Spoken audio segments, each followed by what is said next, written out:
Assalamualaikum warahmatullahi wabarakatuh. Perkenalkan, saya Lisa Dianti dari kelas TL20F2 dengan NIM 33201065 Fakultas Teknik Lingkungan Universitas Pelita Bangsa. Di sini saya akan menyampaikan tentang bisnis plan untuk memenuhi tugas UTS mata kuliah kewirausahaan. Nah, bisnis plan yang ingin saya sampaikan yaitu penyewaan kosan Pak Cahyo Sejati dengan tagline Feels Like Home.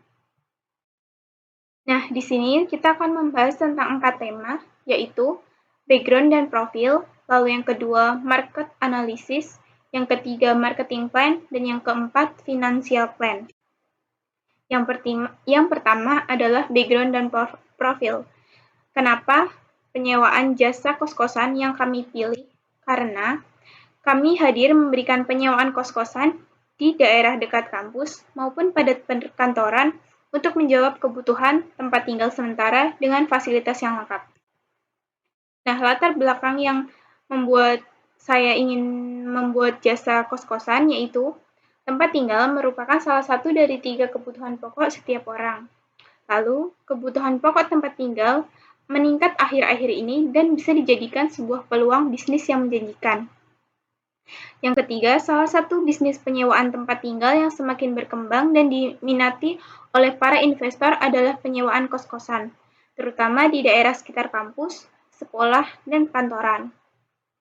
Yang keempat, bisnis penyewaan kos-kosan ini tidak pernah surut dan akan terus berkembang, terutama di kota-kota terkenal seperti kota Yogyakarta yang terkenal sebagai kota pelajar.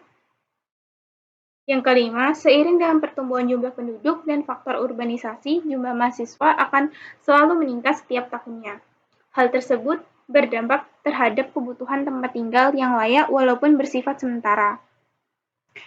Yang keenam, harga sewa kos-kosan itu sangat bervariasi karena kondisi rumah dan lingkungan yang beragam. Semakin tinggi tingkat akses dan fasilitas pendukungnya, maka semakin tinggi harga sewanya. Nah, visi dari kosan Pak Cahyo Sejati itu yaitu menyediakan tempat kos yang bersih dan tidak berisik. Yang kedua, memberikan fasilitas kos yang lengkap dan nyaman untuk penyewa. Yang ketiga, membawa kesan seperti di rumah. Untuk misinya sendiri juga ada 3, yaitu harga yang terjangkau dengan fasilitas yang lengkap. Yang kedua, dilengkapi dengan dapur yang bersih dan lengkap untuk penggunaan bersama. Dan yang ketiga, dilengkapi dengan ruang kumpul bersama untuk mengerjakan tugas kelompok. Nah, profilnya yaitu memiliki nama brand Kosan Pak Cahyo Sejati sebagai penyedia jasa penyewaan kosan sementara. Dikhususkan kepada mahasiswa yang berkuliah di universitas di sekitar kota Yogyakarta namun berasal dari luar kota.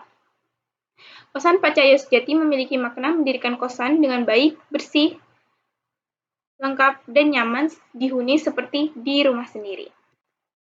Lalu tema yang kedua yang kita bahas yaitu market analysis dan kompetisi. Seperti apa kondisi pasar yang akan kita hadapi. Nah, hal ini harus melengkapi 9 elemen bisnis model kanvas. Yang pertama yaitu customer segment atau pasar yang akan kita tuju, yaitu mahasiswi dan karyawati. Lalu yang kedua value proposition, yaitu nilai yang akan kita sampaikan, yaitu kenyamanan, fasilitas, nilai-nilai tata susila. Lalu channel yang yaitu marketing apa yang akan kita lakukan untuk pemasaran kos-kosan, yaitu dengan menggunakan Mamikos, OLX, Facebook, Instagram, WhatsApp, dan Maps. Lalu customer relationship yaitu cara kita menjaga hubungan baik antara customer dan owner, yaitu menjaga kebersihan, kenyamanan, keamanan, penanganan keluhan dengan cepat, dan memenuhi kelengkapan. Lalu ada revenue stream, yaitu pembayaran sewa reguler, bulanan, atau tahunan, dan selisih nilai investasi jika dijual. Lalu key activity, yaitu pemasaran, respon cepat, dan jelas pemberian layanan penanganan keluhan. Lalu sumber daya, yaitu tenaga kerja, bangunan, fasilitas kamar, dan fasilitas umum. Lalu, key partnership yaitu pemerintah setempat, vendor pemasaran, dan jasa maintenance. Lalu untuk cost struktur yaitu ada biaya maintenance seperti air, listrik, lalu ada gaji karyawan, dan marketing. Lalu di sini kita akan membahas tentang strength dan weakness. Yang pertama yaitu strength-nya dari lokasinya apakah strategis, lalu kamar yang bersih, air pump yang bagus, jernih, lalu harga yang sesuai kualitas, dan aksesnya. Lalu weakness-nya yaitu harga tanah yang mahal dan keterbatasan lahan parkir. Untuk opportunity-nya, jumlah mahasiswa yang terus meningkat serta meningkatnya demand kosan layak dan nyaman namun murah. Untuk ancaman, yaitu munculnya pesaing dengan fasilitas kenyamanan yang serupa dengan harga bersaing dan ancaman penyalahgunaan kamar sewaan. Nah, untuk kompetitornya, ini ada yang kosan yang biasa, menengah, dan eksklusif. Nah, biasanya dengan harga 400 sampai 600 ribu per bulan dengan fasilitas yang biasa.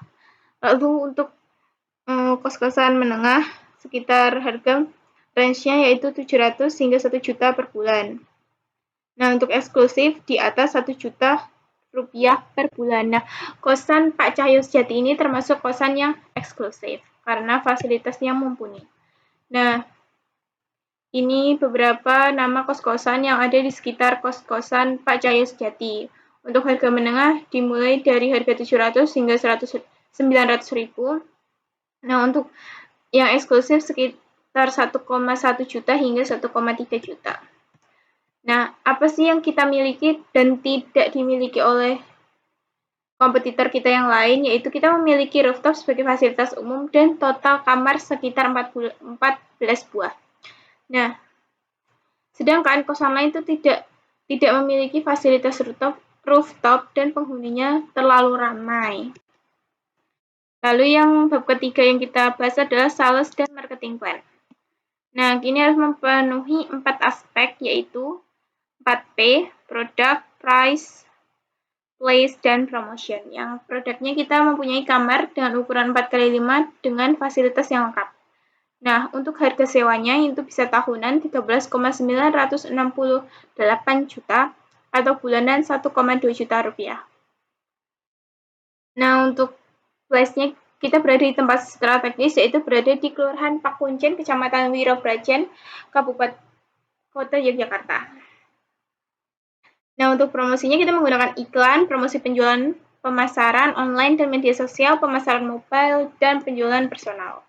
Yang keempat yaitu financial plan.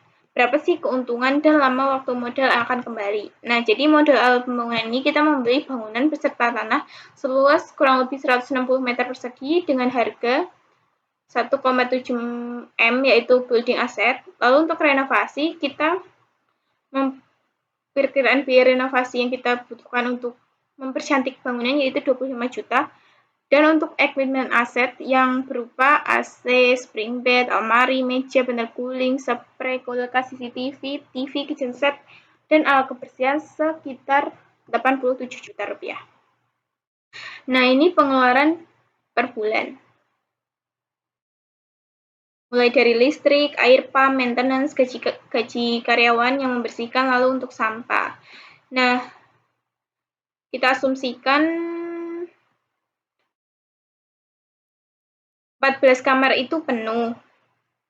Dengan nilai 14 kamar dikali 1,2 juta dan dikurangi biaya bulanan ini, maka akan didapatkan 167 juta 922 rupiah 922.412 rupiah. Nah, angka ini adalah pendapatan bersih selama setahun. Dengan asumsi tersebut secara tetap, maka bangunan tersebut akan balik modal dalam 10,5 tahun dengan jumlah aset yang tetap. Terima kasih atas perhatiannya. Sekian presentasi dari saya. Kurang lebihnya mohon maaf. Wassalamualaikum warahmatullahi wabarakatuh.